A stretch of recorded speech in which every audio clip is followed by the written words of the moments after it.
कांग्रेस ने प्रियंका गांधी को वायनाड से उम्मीदवार बनाया। प्रियंका गांधी पहली बार चुनाव लड़ रही हैं, जहां से राहुल गांधी ने जीतने के बाद इस्तीफा दे दिया था। इसके अलावा केरल की 2 विधानसभा सीटों पर होने वाले उपचुनाव के लिए भी कांग्रेस ने उम्मीदवारों की घोषणा कर दी। राहुल गांधी 2024 का लोकसभा चुनाव 2 जगहों से लड़ रहे थे। इस पर अब केरल भाजपा के नेता अनिल एंटनी ने मंगलवार को कांग्रेस सांसद राहुल गांधी पर वायनाड लोकसभा क्षेत्र के लोगों को गुमराह करने का आरोप लगाया।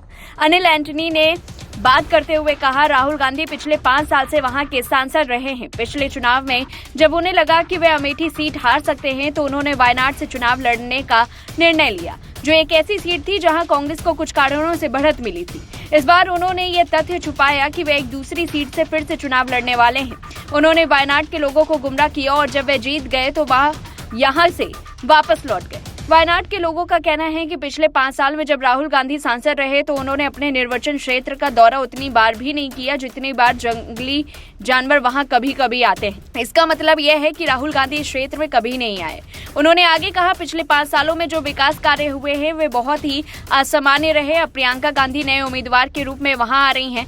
कांग्रेस हमेशा से एक ऐसे दल के रूप में जानी जाती है जो केवल एक परिवार के लिए काम करता है। इसीलिए प्रियंका गांधी स्वाभाविक रूप से राहुल गांधी के निर्वाचन क्षेत्र की वारिस के रूप में चुनी गई। अब वे कह रही हैं कि वे पिछले 5 साल में राहुल गांधी द्वारा किए गए कार्यों को जारी रखेंगी, जो मूलतः कुछ भी नहीं थे। इसीलिए हमें बहुत उम्मीद और आशा है कि केरल के लोग, वायनाड के लोग इस बार सही चुनाव करेंगे। वे विकास और प्रगति के लिए मतदान करेंगे और कांग्रेस पार्टी को नकारेंगे। इस बार हमारी पार्टी को भारी फायदा देखने को मिलेगा। विधानसभा ने सत्ताधारी माकपा ने प्रस्ताव पास करके भारतीय संसद में वक्फ संशोधन विधेयक न पास करने की अपील की। इस पर अनिल एंटनी ने कहा, हाल ही में केरल में जेराई समुद्र तट और मुनम्बगम समुद्र तट पर कई घटनाएं सामने आई। इन जगहों पर गरीब मछुआरों के लगभग 600 परिवारों की भूमि पर अब वक्फ बोर्ड दावा कर रहा है। ये सभी भूमि कानूनी रूप से खरीदी गई थी और इसे गरीब मछुआरा समुदाय द्वारा विकसित किया गया था। उन्होंने आगे कहा, अब ऐसी घटनाएं केरल या कहे पूरे देश में बढ़ती जा रही है। इस समय केरल के कई प्रमुख संस्थान, जिनमें चर्चा भी शामिल है, न केंद्र सरकार से इस कानून में सुधार करने की अपील की है ताकि इस तरह की घटनाएं ना हों।